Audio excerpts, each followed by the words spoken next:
Il est temps d'aller travailler.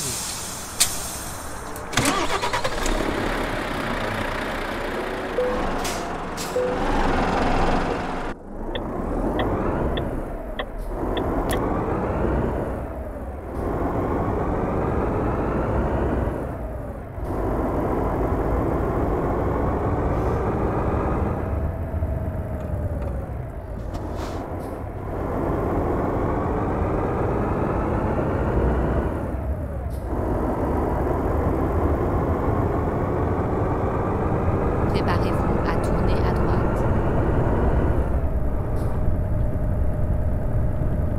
Tournez à droite.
Préparez-vous à tourner à gauche.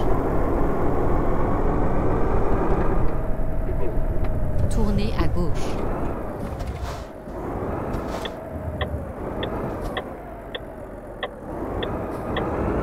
Ce qui veut dire que le troisième étendu, c'est aussi la production d'un écrit qui a du sens. Voilà. Donc, ce sont les exigences que l'on retrouve dans les différents exercices, hein, que ce soit la composition, puisque vous êtes en général, qui constitue la partie majeure du baccalauréat, et que ce soit aussi pour la partie seconde du baccalauréat, qui va prendre la forme soit d'une analyse d'un ou de deux documents, ou bien l'étude critique de documents, ou alors la construction d'une production graphique. Mais pareil pour la production graphique, cela mobilise exactement les mêmes compétences, hein, puisqu'il s'agit de construire une légende, mais en utilisant un autre outil qui va être l'outil cartographique. Donc les mêmes compétences vont être déclinées pour l'ensemble des exercices.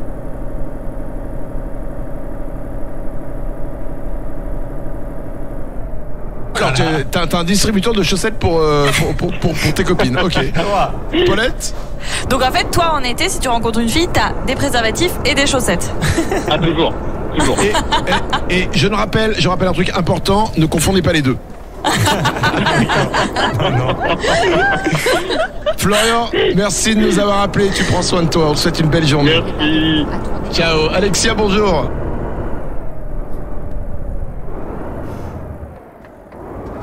Difficile parfois, puisque on a pas mal de messages où on dit soit on va doucaber, on trouve pas les pochettes, soit ils sont placés à un endroit où tout le monde vient toucher. C'est le message d'un parent aussi, mais il y a aussi je suis en terminale technologie. En fait, j'ai du mal avec l'histoire géo et avec par exemple, travailler, je me demande, l'invité, est-ce qu'il peut m'aider? Comment la méthodologie pour mieux travailler et mieux exprimer mes acquis par rapport au sujet?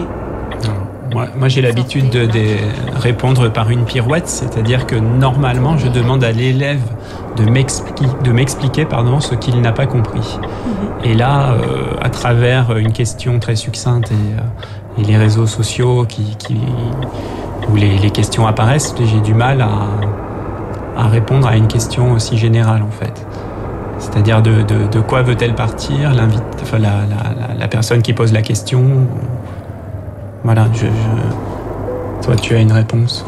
Alors, non. J'ai du mal avec l'histoire-géographie, ça ne veut pas vraiment dire grand-chose. Voilà. Donc à un moment donné, on se pose, on prend le thème et on va identifier dans le thème, qu'est-ce que j'ai pas compris exactement. C'est pas possible de dire de manière générale, je comprends pas l'histoire de la géographie.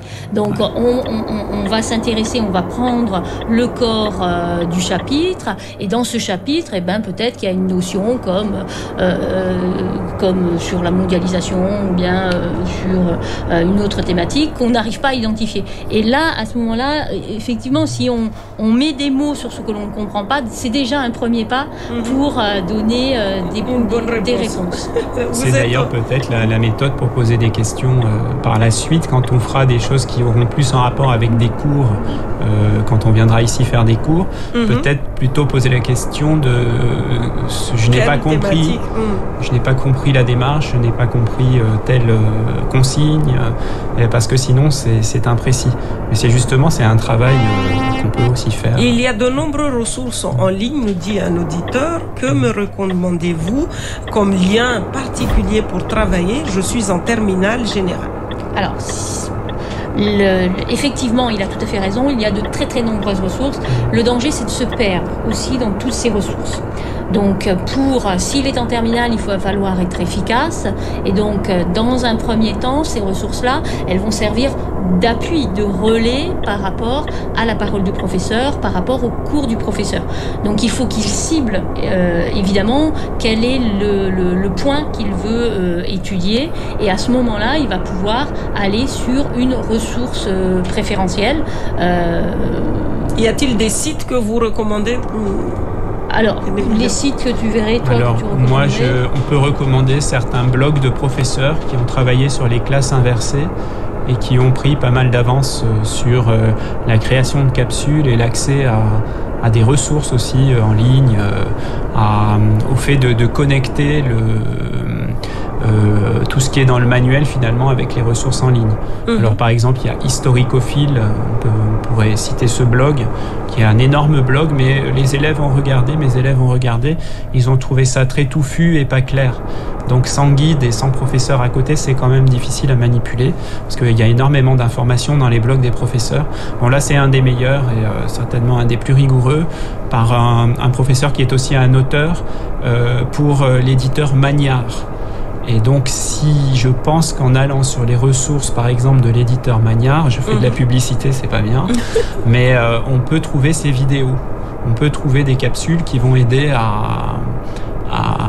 on appelle ça des capsules, on a l'impression d'être dans une pharmacie, mais en fait des petites vidéos qui vont aider à aborder le programme et à entrer dans le programme. Donc ça serait une première technique. Et c'est vrai que chez les éditeurs, il y en a de plus en plus. Et vous êtes en direct d'Analyse Sommet, bonjour. Oui, bonjour. Bonjour. Oui, en fait, je voudrais en fait savoir, parce que mon père, il était parti hier pour aller prendre les fiches, c'est quoi déjà dossier pour que mon frère puisse en fait se connecter. Et après on vous entend très mal, madame. Vous êtes à côté de la radio, j'imagine, ou la télé. On vous entend très très mal. Est-ce que vous pouvez vous en éloigner pour qu'on puisse mieux vous entendre? Oui, allô? Oui. Oui, en fait, mon père, il était parti hier pour aller prendre les dossiers de mon frère. Et après, en fait, pour qu'il puisse se connecter. Mais il dit comme quoi ils sont pas... Se connecter vers quelle plateforme, par exemple? Néo. Ah, Néo. Néo. Ouais. Mais ça marche pas, en fait. Mais qu'est-ce qui vous manque? Vos identifiants? Il me manque d'identifiant. Attends, je donne mon frère parce qu'en fait, je comprends. Oui, ce serait mieux si c'est votre frère qui arrive à poser la question. Après, Néo est un peu surchargé. Le trafic est un peu surchargé parfois, donc il faut patienter. Même pour moi, je dois patienter parfois avant d'entrer à nouveau. Et surtout, il faut bien se déconnecter régulièrement pour ne pas surcharger le trafic. Alléger le trafic, parce que si tout le monde se connecte en même temps, c'est pas possible. D'où l'intérêt aussi de recourir au manuel. Voilà. Et puis aussi de se faire des horaires de connexion et de travail sur Néo. Comme ça, on peut se faire un programme de travail, ne pas y être tout le temps, parce que c'est vrai que ça déconnecte au bout d'un moment, automatiquement. Est-ce qu'on a répondu à votre question? En fait, on avait déjà mon père de monter au lycée Bamana pour aller prendre des fiches de révision. Oui. Après, lui, là-bas, on lui a dit que c'était ceux qui sont en terminale. Ils ne sont pas encore prêts. Ils ne sont pas encore prêts. Ouais. Peut-être rappeler de nouveau l'établissement. Prendre contact avec l'établissement avant de se déplacer, puisque je vous rappelle qu'on est en mesure de confinement, et en sachant que effectivement la production de ces dossiers pédagogiques dans toutes les disciplines demande énormément de temps. D'abord, il faut aux professeurs le temps de produire ces dossiers pédagogiques. C'est pas la même chose de les produire pour 15 jours que de construire une séance que l'on va faire en présentiel. Donc effectivement, ces dossiers pédagogiques parfois peuvent requérir plus de temps que ne le voudraient évidemment les élèves qui sont impatients d'avoir tout de suite accès à ces ressources. Dernière question. Bonjour, le travail donné par les profs, qui va les corriger? Est-ce que nous, parents, on doit les ramener au collège ou les profs passeront les ramasser? Qu'en est-il? Est-ce que vous avez... Alors, on est sur une période de confinement, donc on va éviter les déplacements donc des parents et les déplacements des professeurs. Donc ça, c'est la première chose. Par contre, les travaux qui sont demandés, les enfants vont faire les travaux. Et puis à un moment donné, soit on a la possibilité de les faire parvenir aux professeurs, compliqué, soit on va sortir à un moment donné de la crise, et donc à ce moment-là, les productions vont pouvoir être vues par les professeurs. Il ne nous reste plus que 2 minutes. En conclusion, Madame Fayolle, que doivent retenir nos auditeurs par rapport à ce travail autonome qu'ils doivent faire en histoire géo à la maison en ce moment même? Ils doivent retenir que c'est un temps propice pour eux, pour dépasser un certain nombre de difficultés qu'ils ont l'impression, à tort ou à raison, qu'ils ont l'impression d'avoir vis-à-vis de l'histoire et la géographie. C'est un temps où ils vont pouvoir apprivoiser l'histoire et la géographie à leur rythme. Il faut qu'ils travaillent, qu'ils lisent, qu'ils apprennent et qu'ils écrivent. Et ensuite, les professeurs reprendront la main et feront un point sur l'ensemble de ces apprentissages. Un point peut-être, Monsieur Marcini, sur les forums. La même chose, c'est peut-être le confinement, c'est enfin avoir le temps de lire, d'approfondir et de s'imprégner des leçons qu'on a déjà traitées avec son professeur. Et donc, au moins avoir ces acquis qui soient des acquis très solides à la sortie du confinement. Voilà, un grand merci à vous d'avoir été nos invités. On espère que nos auditeurs ont bien noté tous ces précieux conseils qu'on leur a donnés tout au long de cette émission. Merci donc Laetitia Fayolle, inspectrice d'académie, inspectrice pédagogique régionale d'histoire géo, ainsi que vous, Monsieur Pascal Marcillou, professeur d'histoire géo à Mamoudzou Nord et aussi chargé de mission. Dans un instant, ce sera la suite de votre programme sur Mayotte la Première. Dès demain, nous nous retrouvons à partir de 9h pour un nouveau numéro de Narisomé.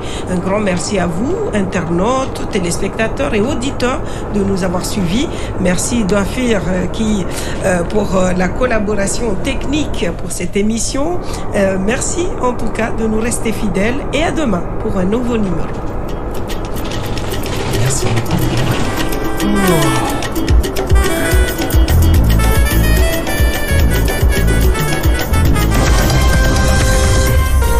est 9h, à Paris, 8h en temps universel. Merci d'écouter RFI.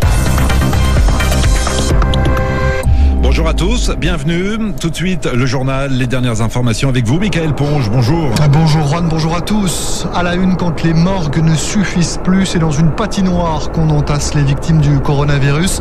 À Madrid, en Espagne, image choc de l'épidémie qui continue de progresser dans le pays. Tandis que l'Afrique du Sud, elle s'inquiète des conséquences d'une propagation du virus sur son territoire. On va y revenir. Les couvre-feux, les confinements, les fermetures et les restrictions en tout genre, ce sont maintenant plus d'un tiers de l'humanité qui est contrainte de rester chez elle. Et ça pourrait durer jusqu'à fin avril en France. Et puis nous reviendrons sur le report des JO de Tokyo, une première en temps de paix. La sidération en Espagne, deuxième pays européen le plus touché par l'épidémie de coronavirus. Avec plus de 500 morts encore en 24 heures, le bilan frôle les 3000 décès et près de 40 000 infections. Le Parlement doit ce mercredi donner son feu vert au prolongement du confinement. Mais la pression devrait continuer de s'accroître sur le système de santé déjà à bout de souffle. Madrid fait d'ailleurs appel à l'OTAN pour la mise en place d'une aide internationale car c'est bien le manque de matériel et de protection, François Musso, qui fait craindre le pire. Par dizaines, des cadavres ont été recueillis dans des hôpitaux et des maisons de retraite par les agents de l'unité militaire d'urgence en direction non pas des pompes funèbres débordées, mais de la grande patinoire de Madrid. C'est l'image choc qui a frappé les esprits. Illustration du fait que les services funéraires sont débordés et aussi que les manques en matériel de protection et en personnel soignant sont criants. Parce qu'ils ne sont pas protégés par des masques, des gants ou des blouses spéciales, médecins ou infirmiers sont de moins en moins nombreux dans les maisons de retraite et les EHPAD, ce qui explique que les personnes âgées dans ces centres sont de plus en plus exposées. D'après le quotidien El País, 906 des personnes de ces centres seraient contaminées et 118 seraient mortes des suites du coronavirus. La police a pu elle-même constater la présence de cadavres dans des centres à Madrid et en Catalogne, où une vingtaine de morts ont été notamment localisés dans les communes de Capellades et de Olesa, près de Barcelone. Cela a provoqué une indignation collective et depuis, quelques 800 installations sanitaires ont été désinfectées par l'armée. François Musso, Madrid, RFI. L'Espagne qui redoute le scénario italien. Le nombre de morts est reparti à la hausse. Hier en Italie, 743 décès supplémentaires. Plus de 6800 victimes au total. Mais les mesures prises il y a 2 semaines commencent à avoir un effet, assure le chef de la protection civile italienne. Le Covid-19 gagne du terrain également en Afrique. Le Cap-Vert et le Niger ont annoncé hier leur premier décès. Après le Sénégal et la Côte d'Ivoire, la Sierra Leone et la République démocratique du Congo ont donc elles aussi décrété l'état d'urgence. Mais c'est en Afrique du Sud que l'épidémie progresse le plus vite avec plus de 500 contaminations au dernier bilan. Un confinement strict de 3 semaines a été décrété. Il débutera jeudi soir dans l'espoir d'éviter que le virus ne se propage au sein d'une population particulièrement vulnérable, Alexandra Branjon. Avec plus de 7,5 millions de personnes atteintes du VIH-Sida dans le pays, les autorités sud-africaines s'inquiètent. La propagation du coronavirus pourrait faire de nombreuses victimes parmi une population jeune et active dont le système immunitaire est déjà affaibli, explique le professeur Atiya Mossam, spécialiste de santé publique. Le coronavirus est beaucoup plus dangereux pour les gens qui ont une immunité fortement affaiblie. Des gens qui ont des maladies infectieuses comme le VIH ou la tuberculose, mais également tous ceux qui ont des maladies chroniques. Ceux qui travaillent dans les mines, par exemple, et qui sont exposés à des poussières de silice, ces mineurs développent des maladies respiratoires et sont vulnérables. L'Afrique du Sud compte également plus de 300 000 cas de tuberculose. Il s'agit du 2e pays le plus touché du continent. Ironiquement, admet le professeur Salim Abdou Karim de l'université du KwaZulu-Natal, l'épidémie de tuberculose a contraint les autorités à mettre en place une infrastructure pour diagnostiquer, limiter la contagion et dépister l'entourage du malade. Un système qui va pouvoir être utilisé rapidement pour lutter contre le Covid-19. Alexandra Branjon, l'état d'urgence décrété en RDC, je vous le disais, la capitale Kinshasa est également mise mise à l'isolement du reste du pays. Toutes les frontières de RDC sont désormais fermées aux personnes, mais les marchandises peuvent encore circuler. Officiellement, ce sont 45 cas, dont 3 décès qui ont été enregistrés en RDC. Le président Tshisekedi estime qu'il est urgent que soit produite en quantité industrielle la chloroquine, cet antipaludéen testé dans plusieurs pays, mais à l'efficacité encore controversée. Une épidémie qui fait craindre le pire aussi pour l'économie du continent. Le Premier ministre éthiopien appelle le G20 à alléger les dettes des pays et à préparer un plan d'aide financière d'urgence de 150 milliards de dollars. La Banque arabe pour le développement économique promet une enveloppe de 100 millions de dollars pour aider l'Afrique subsaharienne. Emmanuel Macron attendu à Mulhouse, dans l'Est français. Le chef de l'État se rend ce mercredi à l'hôpital de campagne installé pour désengorger les services saturés. Un train sanitaire sera affrété demain pour permettre l'évacuation de malades vers d'autres régions de France. Le pays qui a dépassé hier la barre du millier de morts, 1100 victimes exactement. Et encore, on ne prend pas en compte là les décès, on ne prend en compte que les décès à l'hôpital. Dans ce contexte, le confinement devrait encore durer au moins jusqu'à fin avril, préconisent les experts. Mais le gouvernement, lui, n'a pas encore tranché, Valérie Gasse. Combien de temps va durer le confinement qui a débuté en France le 17 mars? À cette question, le ministre de la Santé, Olivier Véran, le dernier membre du gouvernement à s'être exprimé mardi soir, n'a pas apporté de réponse. Pas plus que le Premier ministre la veille. Seule indication donnée par Édouard Philippe, le temps du confinement peut encore durer quelques semaines. Oui, mais combien? La réponse ne peut visiblement être apportée que par le président de la République qui a pris l'engagement de s'adresser régulièrement aux Français.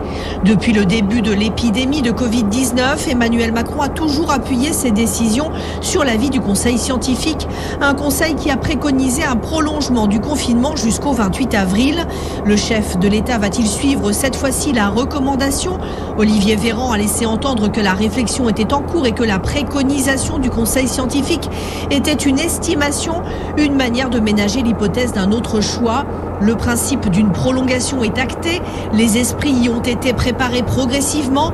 Emmanuel Macron, dont on disait au début de son quinquennat qu'il était le maître des horloges, veut choisir le moment pour annoncer sa décision sur la durée du confinement. Emmanuel Macron qui a promis de soutenir toutes les entreprises victimes collatérales de cette crise, quoi qu'il en coûte. Pour la solidarité européenne, en revanche, on repassera. Les ministres des Finances européens ne sont pas parvenus hier à s'entendre sur de nouvelles mesures coordonnées de soutien à l'économie. Aux États-Unis, en revanche, ça passe. Démocrates et républicains du Sénat se sont mis d'accord sur un plan de relance de 2000 milliards de dollars. La Chambre des représentants doit maintenant approuver le texte. De quoi satisfaire Donald Trump qui avait appelé à un tel accord. L'économie d'abord. Le président américain espère une reprise prochaine des activités d'ici la mi-avril, espère-t-il, estimant qu'un confinement prolongé pourrait détruire l'économie américaine. Un avis que partage aussi son homologue brésilien. Pour Jair Bolsonaro, le confinement, c'est la politique de la terre brûlée. Il accuse les médias de répandre l'hystérie et assure que le Brésil est à l'abri grâce à son climat chaud et à sa population jeune. Plus de 2200 cas et 46 décès ont été recensés au Brésil. Seules les guerres mondiales avaient eu raison des Jeux Olympiques. Pour la première fois en temps de paix, la grand-messe du sport mondial est donc annulée. Pas de JO à Tokyo cet été. Il faudra attendre 2021, tel en a décidé le CIO. Le Premier ministre japonais avait pourtant jusqu'au bout insisté pour un maintien des Jeux. Frédéric Charles, vous êtes en direct avec nous de Tokyo. Shinzo Abe se retrouve aujourd'hui sous le feu des critiques. Absolument. Face à l'épidémie de coronavirus, les 3/4 des Japonais, selon un sondage, ne croyaient plus possible la tenue des Jeux. Et ils dénonçaient le refus farouche de leur Premier ministre Shinzo Abe d'admettre cette réalité. Jusqu'au bout, il aura ignoré les conseils de ses scientifiques. Ce n'est pas possible de tenir les Jeux, de laisser les gens venir au Japon du monde entier, tant que le virus n'est pas endigué partout. Shinzo Abe aurait été aveuglé par son obsession personnelle, les Jeux. Il voulait en faire son principal héritage politique. Le Premier ministre ne s'est jamais soucié du coût des Jeux. Leur seul report est estimé à plus de 6 milliards de dollars. Et le Japon, en récession, a déjà investi plus de 30 milliards de dollars dans les Jeux. Ils sont aujourd'hui maudits, disent les Japonais. Les Jeux de Tokyo de 1940 avaient été annulés en raison de la guerre. Et si le Japon est relativement épargné par le virus, il n'est jamais à l'abri d'une catastrophe naturelle. Frédéric Charles en direct de Tokyo avec nous. Tokyo, la bourse a fini sur un gain de 8% ce mercredi, sa plus forte hausse en pourcentage depuis octobre 2008. Il est 9h10 à Paris. Juan Gomez, la parole est à vous. Merci beaucoup, Mickaël Ponge. Bonne journée. Dans 30 secondes, RFI vous donne justement la parole. Priorité santé. Caroline Paré vous invite à poser vos questions sur le thème d'aujourd'hui.